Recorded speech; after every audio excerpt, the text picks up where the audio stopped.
Chapter 8. Rebecca was at the Thran temple when the riots began. She and her crew worked in the northwest corner, building an open-side spiral stair. Each crystalline step was like a wide wedge pie, with a bite out of the tip. The shimmering blocks were stacked in offset, forming a self-supporting tower of stairs with a hollow core. One side of the stair gave views into the gleaming sanctuary. The other opened over the abyss at the edge of the city. Folk not prepared for the dizzy climb could misstep and fall 1,500 feet. The ascent was an allegory. To attain the heavens, one must pursue the quest with courage, balance, vigilance, and sobriety. Rebecca and her crew were setting a stone on the third turn of that lofty stair when they first noticed columns of smoke rising from the city. Someone! Jonas! Go look at the eastern approach and tell us what's happening, Rebecca said. The young man ran off on her bidding. The others continued laying steps. Jonas returned with startling news. It's an invasion! Somebody's attacking the city! They're everywhere! Bodies and blood! They're everywhere! What? Rebecca asked, brushing off hands as she descended. A war, or something, Jonas said. A war? Something. The words seemed nonsense to Rebecca. Her head was swimming with tangent calculations. The ghosts of buttresses not yet built rose in her mind to converge around the stairway. War? What could he mean? There was smoke, of course, but no army had ever marched across the desert to lay siege to Halcyon. Let's go see. Let's call this a break and go see Jonas's war. Workers pulled sweaty gloves from their hands and tossed them down atop piles of rope. They joked about wars in Halcyon as they crossed the Power Stone Foundation, walking on glittering waves. Rebecca had warned them of the risk of Thysis, but no workers had quit. This building site made them feel like gods. The group neared the eastern approach. Smoke twisted in the air. Sooty parodies of Rebecca's heavenly ascent. Rooftops burned. Fire spread. The streets were littered with the fallen. Dark figures darted toward broken doorways. A tide of them even rose to the 8th terrace and started spilling down Council Boulevard. They smashed windows and slew citizens and set fires as they went. A group of 10 houseside guards rushed into the street and formed a line to hold them back. Look, Rebecca said breathlessly. Look, the guard is forming. The invaders crashed into the line of white soldiers and rolled them over. The wave continued on, reaching the broad stairs at the side of the council hall. Faces lifted. Human faces ravaged by hunger and bleached by darkness and marked with phthisis. All right, they're coming, Rebecca noted. Everybody find something. A mallet, or a drill, or a pry bar. Something. We've got to keep them out of the temple. They'll have to jump from the pinnacle one at a time. Maybe 2 or 3 of them, but no more. We'll knock them back. Get some of the support poles. Get all of them. Feed them to us. To me and Jonas. We'll stand in front and knock down anyone who tries to jump over. If they get past us, you'll have to fight them. Understand? There were nods all around. Then go! Pallid and wide-eyed, the builders scrambled for makeshift weapons and the courage to wield them. Rebecca, meanwhile, looked down where the fastest of the rebels began the spiraling ascent up the council hall dome. The second time the healers unbolted and threw back the infirmary door, they were all ready. Yawmoth led, a sword raking out before him. Zod came behind, wielding a blade painted in blood. 3 other observers-turned-soldiers also carried swords and emerged swinging them. Behind them were 16 more, armed with table legs and bed knobs and even poison-filled needle bladders. It was a motley assortment of weapons, but better than those the rebels wielded. Yawmoth decapitated an attacker and said through gritted teeth, "After we put down the revolt, I'll ask the council for a store of real weapons." The observers nodded grimly. Table legs rose and fell, downing a pair of rebels. The group fought its way into the street.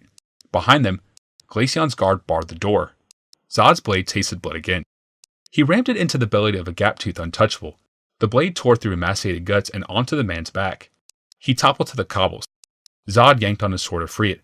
The wound sucked against it. He planted a foot on the corpse's side and hauled hard. The sword came loose. Zod took a moment to wipe the septic gore from it. A ragged swarm of untouchables flooded up around the group. 3 observers died in the onslaught. A staved head, a knife in the eye, a gushing throat. The others fought all the more fiercely. Table legs chopped down cleanly and came mantled in red. Metal rods rang bell-like against skulls. Healers leapt beneath tangled weapons to eject poison. All was yelling and thrashing and blood. Then, the last of their attackers lay dead on the ground. Yawmoth and his remaining corps of 15 moved on. Where are we headed? Zod asked. Yawmoth nodded toward the half-built temple gleaming above. Up. We're headed up. He killed 2 more while he took a breath. That's where Gix will be. Gix? He's the one who sparked the revolt, Yawmoth replied. He can end it. But will he end it? Yawmoth patted the interior breast pocket of his cloak. He will when I inject him with this cure. 5 minutes ago, Rebecca had never killed anything more than a mosquito. Now she had killed 10 men, 8 women, and 3 boys. The first was the worst, a boy no more than 13. He reached the pinnacle before anyone else because of his fast feet and young heart. Get back! Rebecca shouted. If you jump, we'll block you. We'll kill you. He flung himself across the yawning gap. He did not hesitate, but Rebecca did, and Jonas too. Their poles swung numbly out to bar the way. Ducking, the untouchable scrambled beneath them and drove a knife into the throat of one of the workers. The next moment was a blur. Rebecca saw someone grab the boy's ragged shirt and yank him to the edge and throw him down to crash brokenly atop the dome. Only then did she realize she was the one who had done it. She had killed a boy. Yes, but he had killed one of her workers. He had given her no choice. When Rebecca lifted her pole again, it felt slick in her grasp. The workman's blood covered her hands. It soaked deep into the lines and calluses. She grimly wiped the blood on her white work tunic and grasped the other end of the pole. That was my fault. If I hadn't hesitated... Here comes another, Jonas shouted. It was a young woman. She might have been pretty had she lived in Halcyon. The caves of the dam had turned her skin into a shroud and her body into a skeleton. The woman's eyes were so wide as to seem lidless. She jumped, a pale lizard in the air. It struck the side of the woman's face and knocked her back. The rebel landed on the platform and clawed blindly to pull herself up. Gritting her teeth, Rebecca rammed the bloody tip of her pole against the woman's face. She went limp and slid free. Even the sound dampening the temple did not mask the wet thud of her impact. Damn it! Damn it! Rebecca shrieked. Damn it! You're going to have to kill some of them too, you know, Jonas. Damn it! You got a pole too! Whiteface, he killed the next one, and Rebecca the next 3, and he another. No longer did the rebels fall with the sound of bone on stone, but now with the flap of meat shoveled atop meat. It was grim work, made none the easier by exorcions from the builders behind them. 1 part encouragement, 1 part expiation, 1 part consultation. The shouts only tore at Rebecca. Stop this one! Nice hit! That was a hard one. He had a knife. You warned him. You gave him no choice. 10 men, 8 women, 3 boys, and 1 worker. In her hesitation, Rebecca had killed him, just as surely as she killed the others. His blood, his corpse, was projected in rainbow rays throughout the city. Damn it! Rebecca shouted. It had taken moments for Yawmoth to turn healers into killers. To his left, a woman bashed brains with a table leg. To his right, a man tripped Thydex and jabbed them with poison. Behind lay a wake of headless bodies. Before, Zod hurled heads into the mob of untouchables. Zod. He had vomited at the first glimpse of battle. Now nausea was forgotten. Regret was none. There was no time for fear. There was only killing. Enraged untouchables rushed Zod. It was just the reaction he hoped for. Zod strode to meet them. His sword chopped into a man's chest. It caught his ribs. A gradual kill. Zod hurled the flaying man sideways to crash into a woman. Both struck the ground.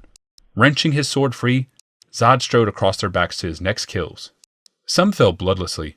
Others fought on, though they fountained. It was really quite interesting. There was as much a science to slaying as to healing.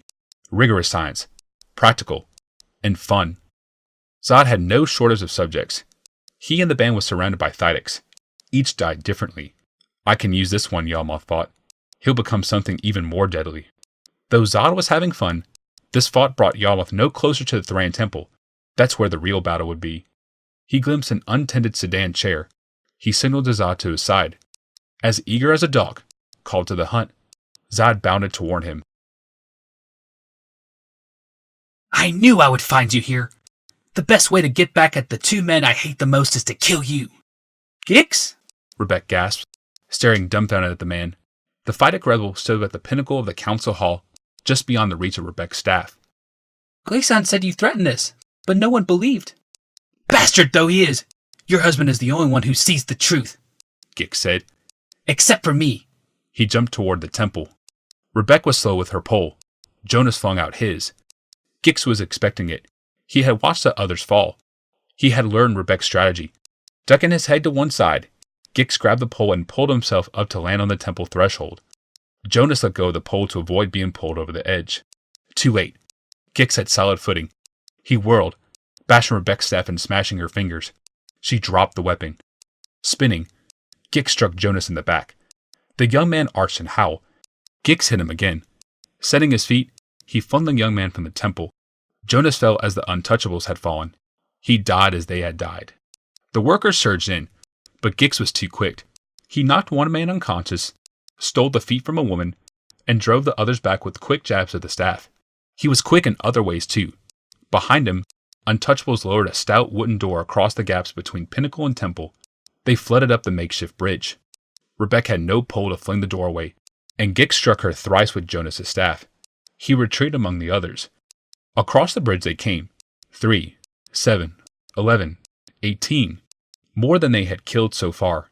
In mere moments, the rebels equaled the workers. In moments more, they outnumbered them 2-1. They kept coming in. Gix advanced at their head. He wore a devilish grin. Rebecca and her host didn't get far. There was nowhere to go. Untouchables surrounded them. Their ragged figures gleamed in the crystals all around. Above his toothy smile, Gix's eyes were almost sad. His voice had the quiet tension of a winding spring. I know what you're trying to do, Rebecca. Everyone knows. But you are rising by climbing across bodies. Your husband's mana rig kills us. Your temple kills even your own people. Do you care? Do you stop? Do you dismantle the horrors you made, or only build them taller? Yawgmoth is working on a cure, Rebecca protested. She swung a heavy pulley in one hand, warning him back. The device would do little good against a staff with an 8-foot reach. A cure not just for my husband, but for all people. Your people as well. Yawgmoth can't find a cure. Even if he did, he wouldn't give it to us. I would, and I will, came a voice above. A shadow blotted out the sun. Every head tilted back. Every eye squinted to see who it was that spoke. A figure descended in a drifting sedan chair. He seemed robed in radiance. None could have known who it was except Rebecca and Gix. I have a treatment. Perhaps a cure, came Yawgmoth's reply. I have one dose here with me. Already Glacion's skin improves. His suffering eases. Gix dropped his eyes from the blinding presence. Lies! Lies! Why would you bring me a cure in the middle of a rebellion I started? To end it, Yawgmoth said simply. To ransom the life of this lady and the life of this city, I will give this treatment to you and will promise to descend to the caves and bring enough to treat everyone in a week's time. If you will stop this riot, if you and your people withdraw from the city. Rebecca could see the flush of Gix's pale face. The young man wanted to believe. He wanted to be cured and have his people cured. Yet, he knew better than to trust this foe. It's poison you bring me, not a cure. It isn't poison, came another voice from the sedan chair. I was with him when he invented it. I saw it cure an untouchable. I saw it help Glacion. Show me this cured man, Gix challenged. Let me talk to him. He is down below, Yawgmoth said. I have no time to search through riders to find one man. He isn't down below. There is no such man, Gix said. Now leave, or I'll kill Rebecca while you watch. Yawgmoth's shout was immediate. No, I'll come down among you. I'll inject myself with half the mixture, and when you see that I do not die or fall unconscious, you'll know this is no trick. When I inject the rest in you, you'll know it is a cure. Gix's eyes hardened in distrust. Rebecca said, You told Glacion that your people would rebel because they had nothing to lose. They were doomed to die. Now, they have everything to lose. Listen to Yawgmoth. Test his cure. Let it heal you, and your people, and our city. The blush that limned Gix's jowls told of the hope he feared to feel. Come down, Yawgmoth. Show me this is not poison, and prove it is a cure, and swear to me you will provide enough for all of us, and I will take my people out of Halcyon. A large figure loomed suddenly out of the sedan chair. Without warning, Yawgmoth dropped among them. His eyes were sun-bright as he regarded Gix. Rolling back the collar of his cloak, Yawgmoth found his own jugular vein. With slow precision, he inserted the needle and squeezed. Gix could visibly make out the progress of liquid into the distended vein. Yawgmoth's fist tightened on the bladder. When it was half collapsed, he drew the needle from his neck. A small line of blood emerged from the puncture. wound his way down its tan skin, and pulled in the crook of his collarbone. There, you see. It's not poison or a sedative, Yalmoth said levelly. And for me, it is not a cure because I am not ravaged as you are, my friend. Yalmoth stepped forward, bloody needle jutting in his hand. Don't call me a friend, Gix warned. If this is a trick, my people will tear you and Rebecca and this whole city to shreds. Not responding, Yalmoth reached for Gix's neck. The man shied only for a moment. Yalmoth found the jugular. He set the hollow needle and pushed it gently in. Serum flowed into Gix. Yalmoth's fist clenched tightly around the bladder. He emptied the chamber and pulled the needle out. Blood flowed gently from the puncture. Gix's brow furrowed. He glared at the lesions on his arm. That's it? That's all? It was only half a dose, Yalmoth said. Untouchables began to growl. Hands tightened on weapons. And it takes a moment. Wait. Look, Gix shouted. He gazed at his arm. The black lesions receded. Pink scar tissues filled in their gaps. He looked at his other arm where the same process took place. The sores shrank on his chest, his legs, his face. It wasn't a lie. It is a cure. A treatment, Yalmoth said. A temporary cure. But injections of this can keep you healthy, you and your people, until we find a permanent cure. How long will it last? I do not know. A week perhaps? Yalmoth guessed. Maybe less since it's only half a dose. Gix stared into his eyes. Joy was tempered by hatred. You have a week. We will withdraw and leave you for that week. But then, you had better appear with injections for all of us. Yes, that is the agreement, Yalmoth said. You have a week.